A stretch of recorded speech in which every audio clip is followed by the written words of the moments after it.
Krishna Chaitanya Prabhu Nityananda Shri Advaita Gadadhara Shrivasadi Gaura Bhakta Vrinda Hare Krishna Krishna Krishna Hare Hare Hare Rama Rama Rama Hare Hare Hare Krishna. So I'm grateful to be here with all of you today. And today we discuss the Srimad Bhagavatam, Canto 9, Chapter 8, texts 18 to 21. Ayodhya Vasina Sarve Balakan Punaragatan Drishtva Visismere Rajan Raja Chapya Anvatapyata. Word for word translation. Ayodhya Vasinaha, the inhabitants of Ayodhya, Sarve, all of them, Balakan, their sons, Punaha, again, Agatan, having come back to life, Drishtva, after seeing this, Visismere, became astounded. Rajan, O King Parikshit, Raja, King Sagar, Cha, also, Api, indeed, Anvatapyata, very much lamented the absence of his son. Translation: O King Parikshit, when all the inhabitants of Ayodhya saw that their boys had come back to life, they were astounded. And King Sagar greatly lamented the absence of his son. Thereafter, Amshuman, the grandson of Maharaj Sagar, was ordered by the king to search for the horse. Following the same path traversed by his uncles, Amshuman gradually reached the stack of ashes and found the horse nearby. The great Amshuman saw the sage named Kapila, the saint who is an incarnation of Vishnu, sitting there by the horse. Amshuman offered him respectful obeisances, folded his hands, and offered him prayers with great attention.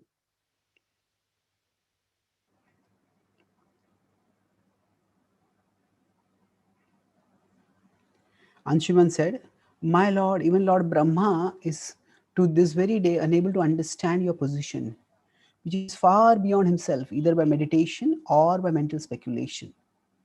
So, what to speak of others like us who have been created by Brahma in various forms as demigods, animals, human beings, birds, and beasts? We are completely in ignorance. Therefore, how can we know you who are the transcendents?" Purport: Ichha dvesha samuttena dvandamohena bharata sarvabhutani sammoham sarge yanti parantapa. O sign of Bharata, Arjuna, O conqueror of the foe, all living entities are born into delusion, overcome by the dualities of desire and hate. Bhagavad Gita 7:27. All living beings in the material world are influenced by the three modes of material nature. Even Lord Brahma is in the mode of goodness. Similarly, the demigods are generally in the mode of passion, and living entities lower than the demigods, such as human beings and animals, are in the mode of ignorance or in mixed goodness, passion, and ignorance. Therefore, Amshuman wanted to explain that because his uncles who had burned to ashes were under the modes of material nature, they could not understand Lord Kapil Dev. Because you are beyond even the direct and indirect intelligence of Lord Brahma, he prayed, unless we are enlightened by your lordship, it will not be possible for us to understand you. Atha pite deva padam bhujadvaya prasadaleshanugruhite vahi janati tattvam bhagwan mahimno achanye ko pichiram vichinvan. My lord, if one is favored by even a slight trace of the mercy of your lotus feet, he can understand the greatness of your personality. But those who speculate to understand the Supreme Personality of Godhead are unable to know you, even though they continue to study the Vedas for many years. Bhagavatam 10:14-29. The Lord, the Supreme Personality of Godhead, can be understood by one who is favored by the Lord. The Lord cannot be understood by others. So today we are discussing this quite fascinating chapter from the Srimad Bhagavatam, wherein the backstory for the descent of the Ganga is being narrated. So in today's and tomorrow's session, I'll be taking an overview of this chapter, and we'll discuss some significant points from the chapter also. So broadly speaking, this chapter has 5 sections. So King Sagar's rise from adversity to prosperity, then that's verses 1 to 7. Then 8 to 12 is Sagar's sons destroyed by their own arrogance. Then 13 to 18 is Asammanya's misdirected genius. 19 to 27 is Amshuman's prayers to Lord Kapila. And 28 to 30 is blessed by Kapila. So essentially, what is going on in the Srimad Bhagavatam here? Actually, the Srimad Bhagavatam is describing canto-wise the various Manus and their reign.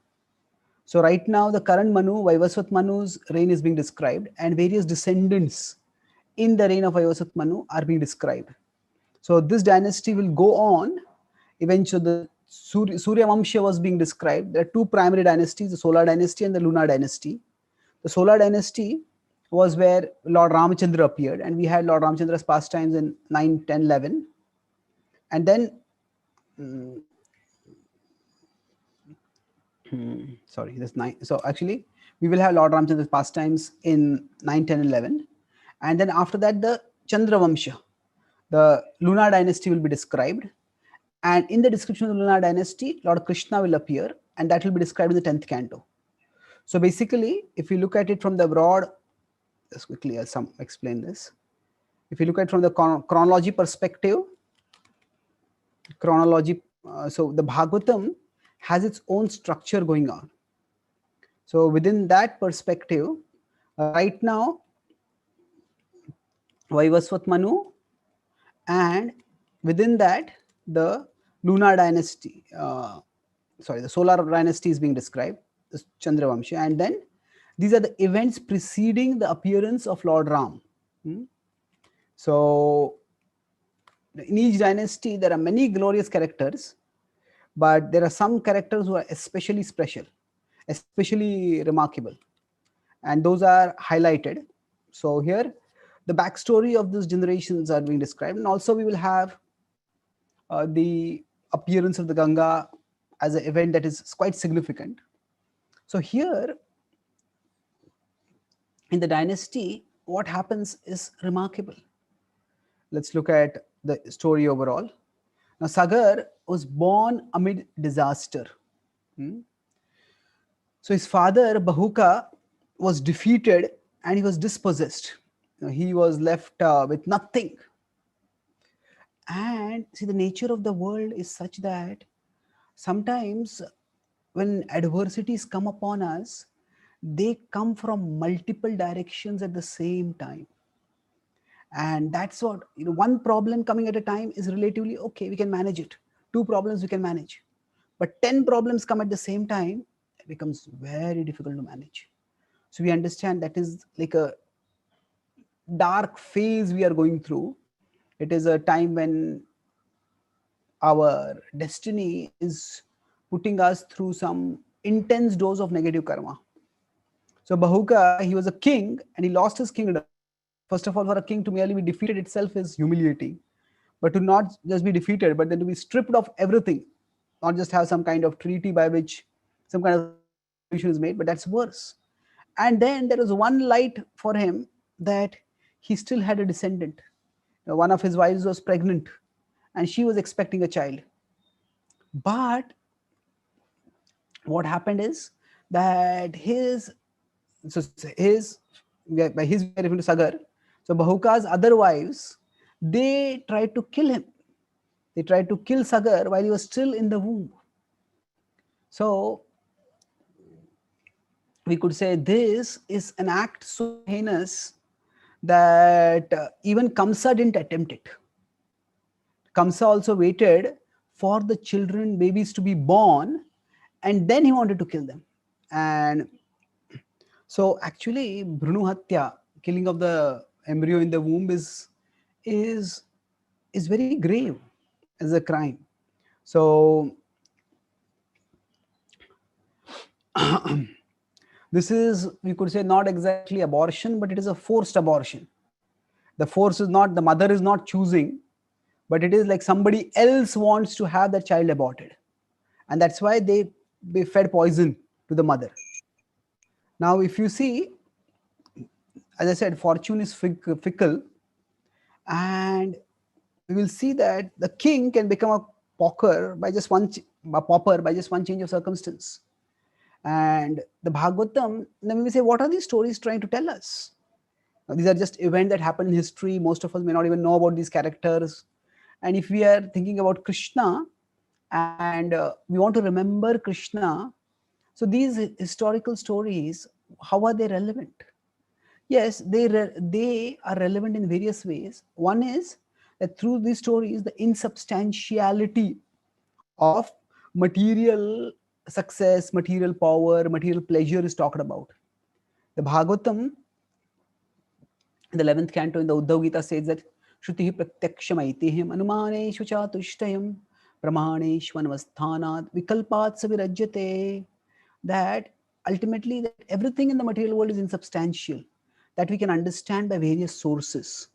So the insubstantiality of worldly things is being highlighted over here. And this is a itihas. So this is a historical story. We say there's no direct Krishna right now, but there is a setting being made for something spiritual to manifest. Now we may wonder, as I said, that how could the wives of co-wives of Bahuka do something as heinous as this? So that is the power of negative emotions like envy. Now, envy can impel even good people to do horrendous things. And broadly speaking, what is the envious mentality? That is, if I don't have something valuable, then neither should you. I was once talking with one devotee, and he was complaining a lot. So he said, no, he was complaining about one particular devotee. So I had a good relationship with him. So I gently asked him, aren't you actually simply envious of him?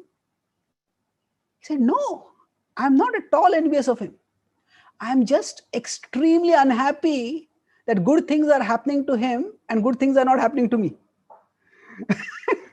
I said, isn't that envy? He said, no, that's not envy. Really? Then what is your understanding of envy? He started thinking about it. Oh yeah, maybe this is envy. So what happens is sometimes when we give a particular label, we may not want to identify, okay, I'm having this. But if you analyze the content, now then it may be the same thing. So somebody may say that, so here, envy is a very common human emotion. But the problem is, most of us won't go to this much extreme when we have envy. If we have envy, we might just pull down a little person. Somebody gives a wonderful class, and we think, I can also give that good a class. Why are the people praising this person so much? So some devotees say, hey, that's a great class, isn't it? Then we might just, somebody who's a little envious, they might make a snide remark. Yeah, he gives good classes, but have you seen how much prasad he eats? So the idea is, okay, you think it's good in this area, but what about that area? So we might pass some snide comments to pull a person down. But what happens is that we all have our boundaries. That I might do this, but I won't go beyond this. But in this case, what is shocking is these are co-wives, they are royal ladies, and their envious mentality was that if I don't have something valuable, then neither should you. So in one sense, we see this theme again and again. We know that Harshashoka, his story is described as the son of Chitraketu in the 6th canto. He was poisoned. So he was poisoned after birth and he died. In the case of Sagar, he was poisoned before birth, but he survived.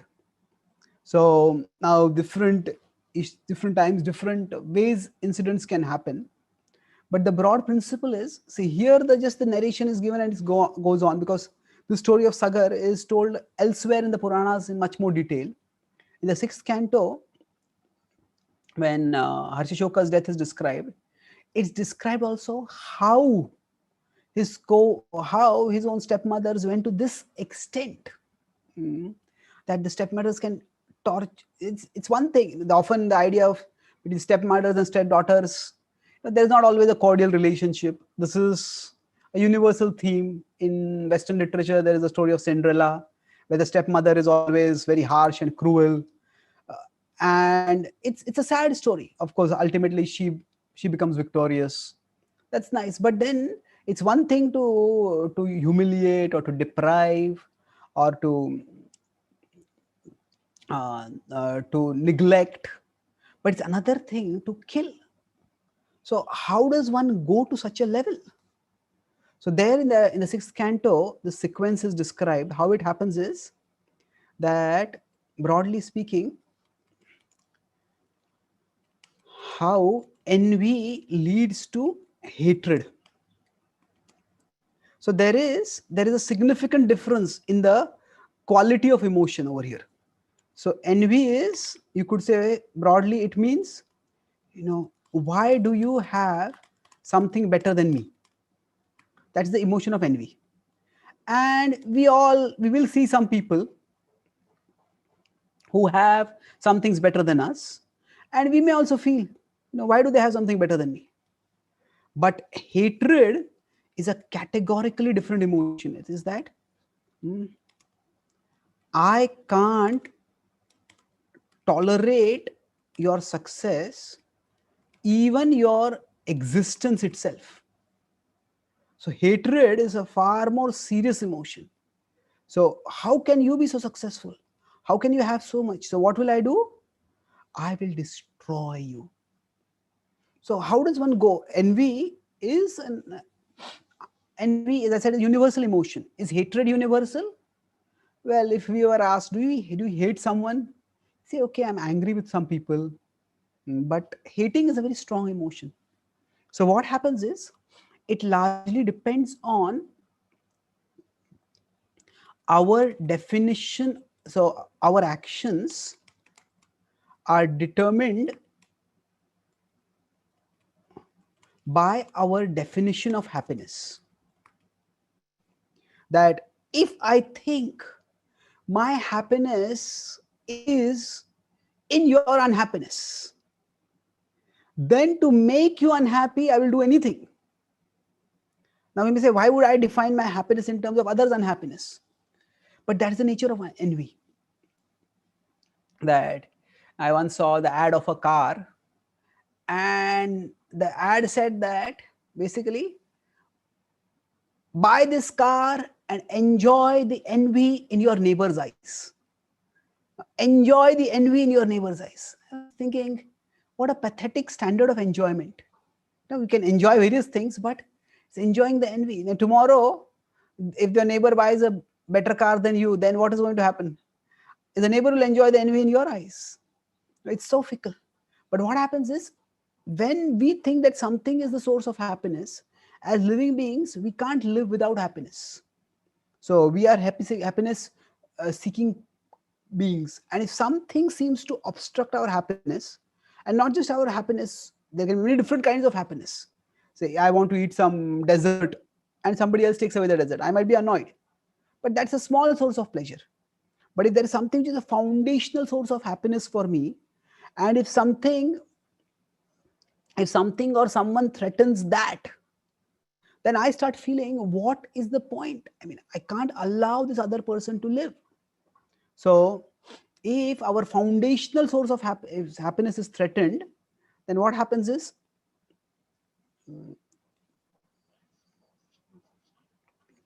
so I will continue the theme of how envy leads to hatred. But if our foundational source of happiness is threatened, then there are no limits to what a person may do. There are no limits to what a person may do to get rid of that threat. Sometimes in legal parlance, there are crimes of passion. That means, say, somebody is in a relationship with someone, they're married, and then they find other relationship, and they find that that person is cheating on them, and then they may go and attack and destroy that person. It's a crime of passion. So what has happened over there is, I think you are the basis of my existence, my relationship, my self-worth, and if you are cheating on me, I can do anything. So envy can lead to hatred to any degrees. So that's what happened over here. Now, moving forward, it's ironic that in one sense envy and compassion have something similar. We say they are opposite, isn't it? Envy is envy means we don't want somebody else to be happy, but compassion, isn't it opposite? Well, they are opposite, but they're not they actually are in way similar. So both are equalizers, but what happens is they are equalizers in opposite sense. Envy equalizes by pulling others down toward one's level, and compassion equalizes by pulling others up to one's level. So that's the opposite. So if somebody is compassionate and this is somebody who is poor, they may want to offer that, okay, I am well fed, you are hungry, I'm well fed, so I'll also give you food. So compassion means if I am above you, I'll lift you up. So compassion is also equalizer, but it equalizes by raising people up. Envy equalizes by pulling people down towards one level. So in general, there is this egalitarian tendency within human beings that we all long for equality. We don't like inequality, we don't like unfairness, we don't like inequity. But envy presumes that when somebody is better than me, then they must have done something wrong to do it. They don't deserve it, and therefore I will pull it down from them. So this kind of envy is very destructive, because it presumes that successful people are successful not because of their talent, not because of their hard work, but it is because of their manipulation. It is because of their unethical activities. It is because maybe just life has been unfair to me. And this is dangerous, this kind of mentality. In some ways, actually, why I'm talking about envy and compassion, that sometimes envy pretends to be compassion. Envy, because the tendency is similar. So we say, how can envy? So envy pretends to be compassion. How does that work out? It's not that complicated to understand. So what happens is that if we consider the broadly in modern socio-economic systems, there's capitalism and communism. So communism, it started as compassion for the poor, but soon became envy for the wealthy. And then eventually what happened was, they said, okay, we will remove, the wealthy all have all power, although they have so much wealth and privileges, and poor have nothing. We will take it from the wealthy and we will give it to the poor. But the end result in that was, those who were going to redistribute the wealth, they themselves became wealthy and everybody else became poor. So what happens is that, were they actually compassionate, or was compassion just their way of pulling down those who were wealthy? Their claims for compassion, were they simply means for pulling down the wealthy and making themselves wealthy? So what happens is, compassion becomes the envious people's way of making themselves powerful or wealthy. That, you have so much, you don't deserve to have so much. So what I'll do, I'll take things from you. So you could say first powerful and then wealthy also. It's primarily powerful. There's a European British social critic, who said in communism everyone is equal, but some people are more equal than others. Everyone is equal, but some people are more equal than others. What happened is that means those who said we will bring about equality in society, they gained a lot of power, and then they became the arbiters of who should have how much wealth, and they became phenomenally wealthy. So now this is not a particularly critique of communism. We could do a critique of capitalism also. The problem is not particularly in the ideologies itself. The problem is in the human psychology. Now, we can start with anything and we can end up with whatever the vices in our heart take us to. So here, Bahuka's co-wives wanted to kill an infant baby who is not even yet born. Within communism, what happened was 100 million people were killed without a single war by the government itself. And this is more than the First World War, Second World War, in fact, all the wars of the last century combined together. More than that was the toll of communism in China and Soviet Russia. So basically what happens is, envy is a very living force. It can have massive and destructive consequences. So in that sense, what the queens did was not that incomprehensible. They felt that in the royal family, our self-worth, our self-identity will depend on whether we have children or not. So we are all equal.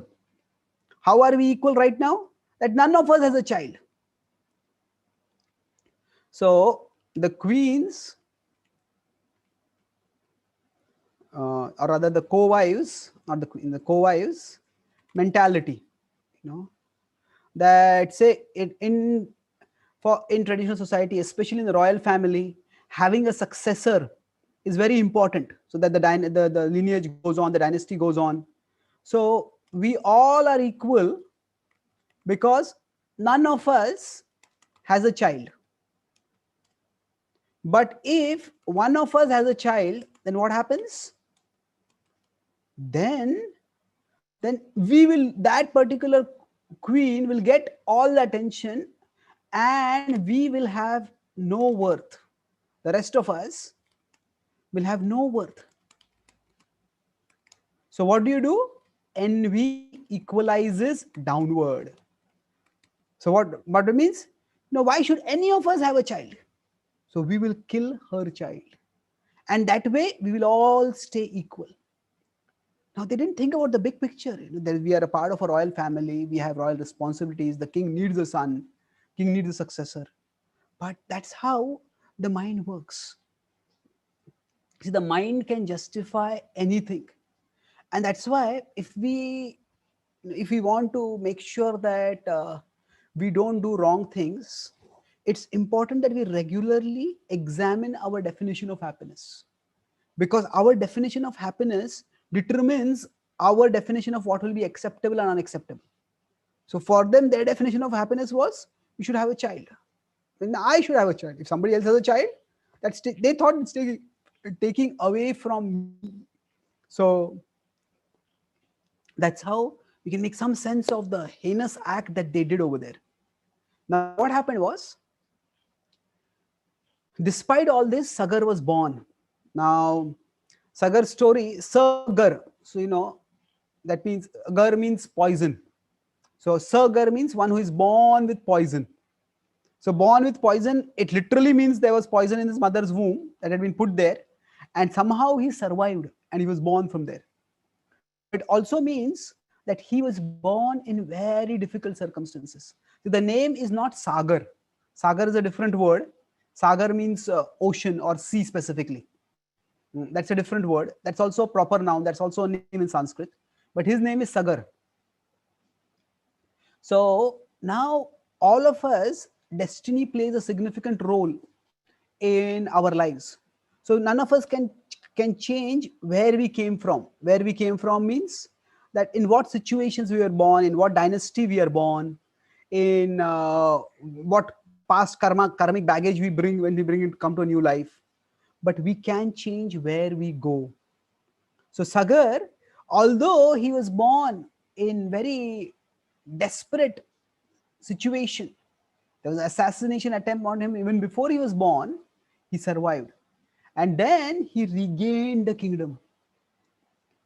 He restored his father's dynasty to former glory.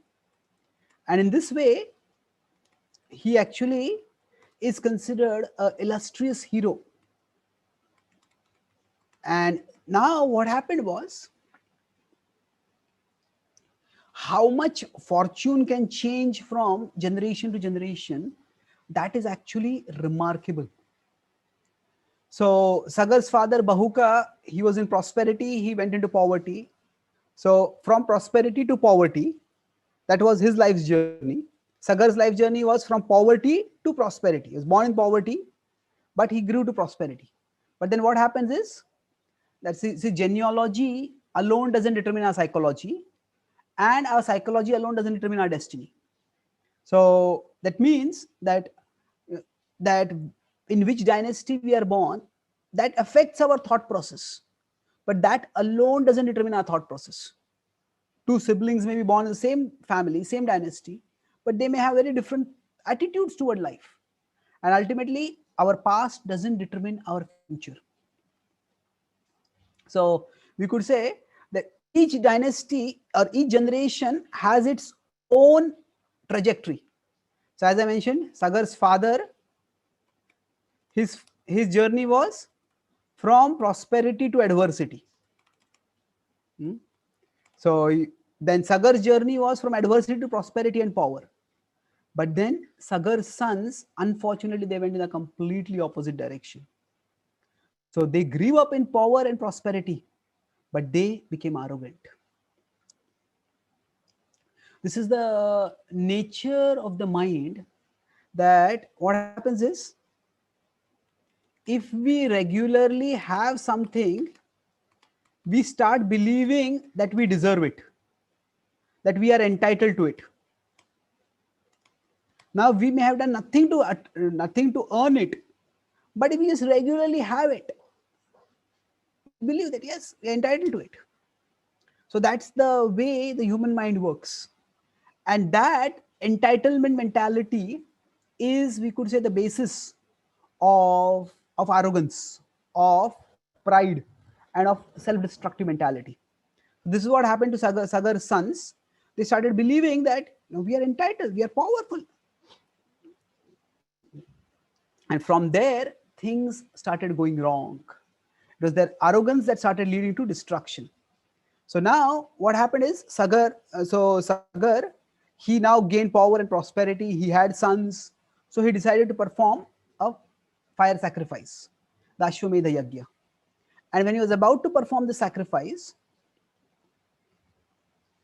so at that time, again, Indra came into the picture. So Indra's insecurity is a common theme in the Srimad Bhagavatam. Sometimes we may think of Indra as almost like a cartoon character, the kind of foolish things he sometimes does. But that's not the point. Indra is a very respectable character, especially if you read the Rig Veda and the four Vedas. Indra is a very powerful being. But the problem is, when the Bhagavatam is presenting us the eternal, in comparison with the eternal, Indra's positions are not eternal. So from the earth's perspective, he has enormous power, his enormous influence. But from his perspective, he doesn't know how long it will last. So he's worried. So he's worried that somebody else will take up his position. And that's why on the earth, if anybody becomes very prosperous, if anybody starts performing sacrifices, then what he does is he tries to interfere with those sacrifices. He tries to interrupt those sacrifices. He tries to stop those sacrifices so that that king will not get the sufficient pious credits by which that king may ascend to heaven and challenge his position. So we know he did this. He impersonated as various kinds of saintly people, and he tried to steal away Pruthu's horse that's described in the 4th canto. And that way he tried to stop Pruthu's 100 sacrifice. So now in this case, there's no description of Sagar performing 100 sacrifice. Yes, but whatever sacrifice is performing, Indra comes over there, he intervenes, and he steals. He steals away the horse. And after stealing away the horse, what does he do? He decides that he decides to exploit the arrogance of Sagar's sons. So generally, the tradition is that, so if you see in a fire sacrifice, whenever fire sacrifice is performed, ideally, once the host, ideally when the host sits for the sacrifice, shouldn't get up. The host should be completely available for doing the sacrifice. Like you start a yajna, you sit there. And that's why we will see, even in the pastime of Pruthu, Pruthu is always there, and Pruthu's sons are trying to chase Indra, who is coming in various forms. And finally, Pruthu gets annoyed and he tries to take things in his own hands when it happens again and again and again. So so what happens is others take care of disruptions. So that's the normal standard. It's like, say, if initiation ceremony is happening and something goes wrong in the temple. No, it's not that the spiritual master or the devotee perform the yajna, or even the devotees who are getting initiated, they will get up and go and fix things. Others should fix things. So what happens is Sagar's sons are entrusted with the Sagar sons try to find the lost horse. Now what happens is Indra knows their weakness. Indra knows that they are arrogant. So what happens is wherever we are weak, that's where we can get manipulated. We can get controlled and manipulated. So Dhritarashtra was manipulated by Duryodhana, by Shakuni, by how? Because Dhritarashtra was attached to Duryodhana. So wherever we are attached, wherever we are weak, that's where we get manipulated.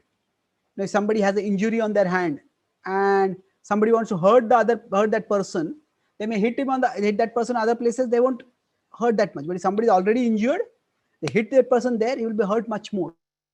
So that's where we can get manipulated. So what happens is Indra decides to Indra exploits the arrogance of Sagar's sons. And what happens? That leads to disaster. So he takes the horse and he goes to the place where Lord Kapila is performing sacrifice. Actually, Lord Kapila is performing austerity. He's in meditation. And near there, he just ties the horse and he disappears. Now, the sons of Sagar keep chasing and they come there. And when they come there and they see that, okay, this is the horse and this is the sage. That means the sage must have stolen the horse. And now he's acting like a sage who is acting very saintly, but he's wrong. And then disaster happens. But in this case, who is responsible? That was it Indra's deviousness that Indra did this? Yes, of course. It was deviousness. But that alone was not the problem. It was Sagar's son's presumptuousness. So what is presumptuousness over here? His presumptuousness was that he thought that their presumptuousness was that they presumed that Kapila had stolen the sacrificial horse. And they thought that they could punish a sage like Kapila. And this is one of the biggest dangers for a person with power.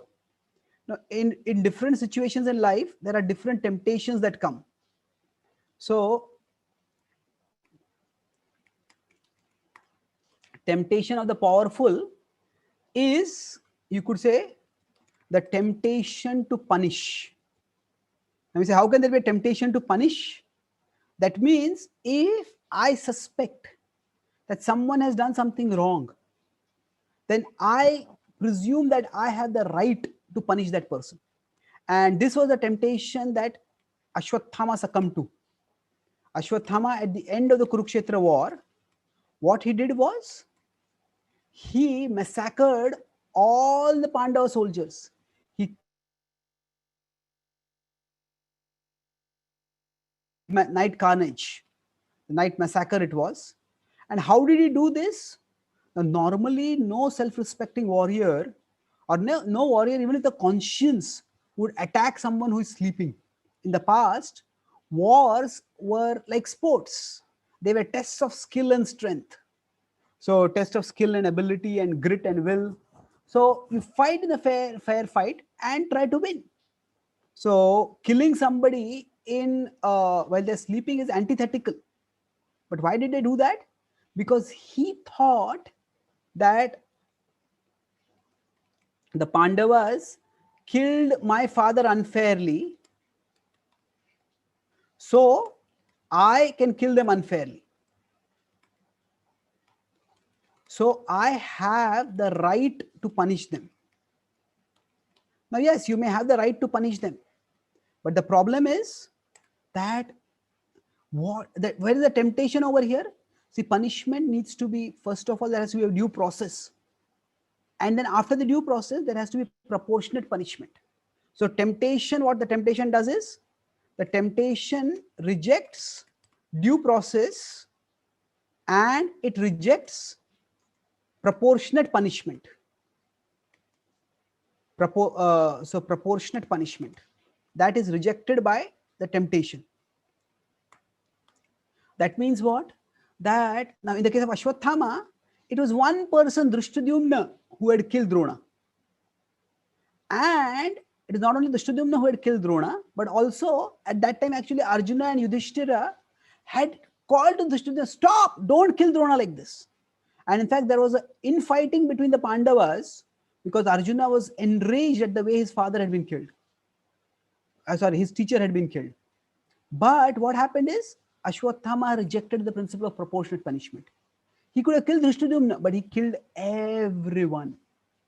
Now, in this case, what happens with Sagar's sons is, they rejected due process. They didn't even inquire, is Kapila actually guilty?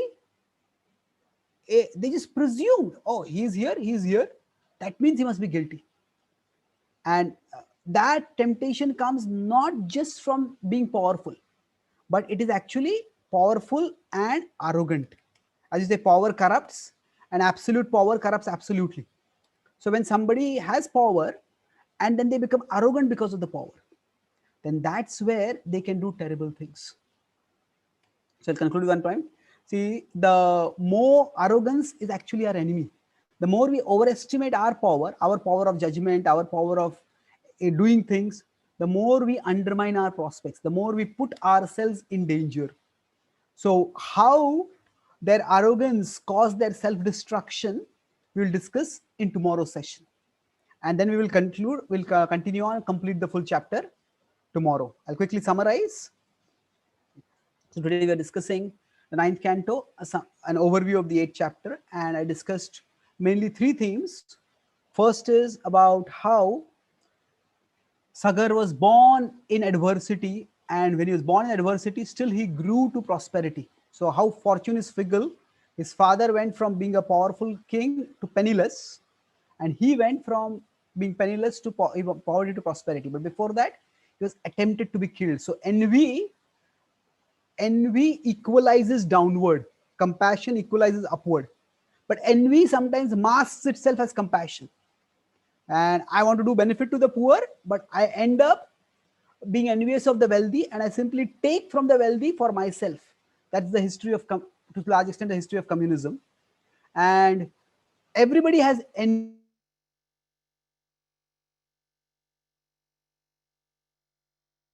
When that envy is about something that is our foundational conception of happiness. So without this, I can't live. Then if I don't have this and somebody else has this, I have to destroy that person. So that's how the co-wives of Bahuka decided to kill Sagar in his womb itself, in his before he was born itself. But then Sagar was born and he survived and he became powerful. That is his glory. So he was born with poison in his womb, and he was born in poisonous like circumstances. But he grew up to be illustrious king. And then while he became glorious, but his sons became arrogant. And so he changed his fortune by his industriousness, but unfortunately his sons became arrogant. They had an entitlement mentality, and their arrogance became their undoing. That when the sacrifice was being performed, and the horse was stolen, they presumed that Kapila was guilty. So when somebody has power and arrogance, then they are very vulnerable to the temptation to punish. So Indra exploited their arrogance, and he made them presumed. They presume that we know what's happening. So how their arrogance led to their undoing, that we'll discuss in tomorrow's session. Thank you very much. Hare Krishna. Thank you very much, Chaitanya Charan. Thank you very much for your amazing presentation, picking up such wonderful lessons from this chapter. And there are also many comments appreciating the class. So extremely grateful to have this opportunity to hear from you. Do you have any time for some questions, Prabhu? If there are any? Yeah. Request devotees, if they have any questions or comments, please feel free to unmute themselves. Hare Krishna, Chaitanya Charan Prabhu, Dandavat Pranams. I really love this class and your analytical approach of just seeing how envy and compassion, they're equalizers, and your ability to really take these concepts and present it. It's really fantastic. Thank you so much. I guess I had a comment, and I was curious to hear your perspective. It's a no. The more that we hear from Bhagavatam, you hear these examples of how Indra does all these schemes, and we know that Indra is not a pure devotee, but he is respected as a very, very great devotee. But you have these stories again. He's trying to perform genocide with the Brajavasis. He's scheming and really setting up these sons, I guess, for their destruction. And he's stealing this horse. And so it's just interesting that you would think about what are the qualities of a great devotee, an exalted soul. And Indra, his scheming and his intentions just don't really fit that bill. So I was just curious if you could comment on that. It just, the more that we read, you're like, wow, this does not sound like a very great soul. Thank you. Oh, okay. Two things. That's true. If we read about Indra only from the Bhagavatam, we will get the conception that he is not at all a great soul. At the same time, we have to see every book has its perspective. Okay, I usually in India, to answer this question, I give the example of cricket. I don't know what example I can give. Okay, let me try.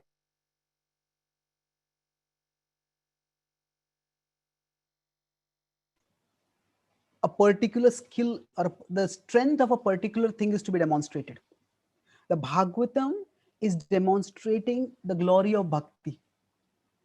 And while demonstrating the glory of Bhakti, it contrasts naturally Bhakti with other things. So what does a Bhakti contrast it with? Okay, there are other definitions of success. There is karma, there is jnana. So in karma and jnana, what happens is that, say for example, Durvasa Muni is a great sage, but he acts in such a shocking way. He tries to kill a king just for a minor disrespect. We'll see that also soon in the 9th canto. So the Bhagavatam does is, those who are considered embodiments of success in other paths, how without bhakti they are not at all successful, that they are always vulnerable to be pulled down, to be knocked down. That's what is demonstrated. So Indra is considered to be the embodiment of success on the path of karma. The Indra does very good rituals, and that's how he becomes Indra. So he's considered perfection on that path.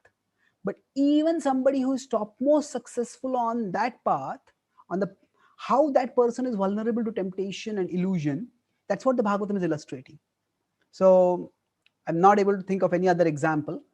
Let me take the cricket example. If anybody in the comments can think, anybody else who's hearing can think of some other example, let me know. So suppose in cricket, there are bowlers who bowl the ball and there's a batsman who bats it.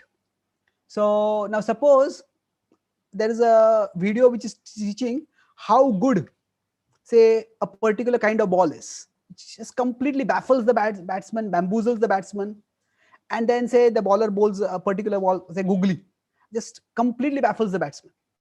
Now when if there is a video which is going to teach how brilliant this kind of ball is, how to bowl this kind of ball, how powerful this ball is, then they will show batsman getting out, and they won't just show a street batsman getting out, they will show the top batsman getting out. Now if somebody, the only thing that they watched about cricket was this video, then they would think this batsman, he doesn't do anything, he always gets out only. But the batsman may have scored a lot of runs and maybe a famous batsman in other contexts. So in this video, the purpose is to show how good this ball is. It can baffle even such a great batsman. So if you want to know the greatness of that batsman, we have to look somewhere else. So similarly, if you want to know about the greatness of Indra, we read other books. The Vedas talk about the glory of Indra quite a bit. But in Bhakti, in the Bhagavatam, the idea is Bhakti is the only thing that can save us from illusion. So illusion is like that googly ball. The forces of illusion, they can bamboozle, they can bewilder, bewitch anyone. And to show how powerful illusion are, the example that is given is of the embodiment of the topmost success on another path. That is the path of karma. So that's why Indra is portrayed in this way. Okay. Thank you. I think Venkat Bhatt Prabhu made a comment about crime of passion being more impulsive. And actual envy is not impulsive. Envy is very cold-blooded, we could say. So envy is insidious. If it's premeditated, then yeah, I agree with you that point. So I was giving crime of passion more as an example of how if something which we have is threatened, we may transgress our boundaries. So it's not exactly that it's heat of the moment. What is that? It's not exactly envy, but I was talking about when our definition of happiness is threatened, then our boundaries get transgressed. That's the point I was making. Thank you, Venkat Bhatt Prabhu, for your comment also. Happy to be of service. Anything else, Prabhu?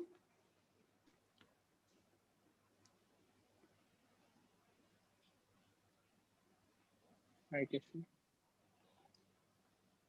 Can you hear me, bro? Hare Krishna. Hare Krishna. Yes, Hare I can hear Krishna. you. Can you hear me, bro? Yeah. Thank you. Thank you so much, bro. If there are any other questions, we can take. Else we can see you tomorrow, bro. Sure. Yeah, let's see you tomorrow. Thank you very much. Hare Krishna. Granthra Srimad Bhagavatam ki jai. Yeah, His Grace Chaitanya Charan Prabhu ki jai. jai. Gaur Bhakta Vrinda ki jai. Gaur Premanande.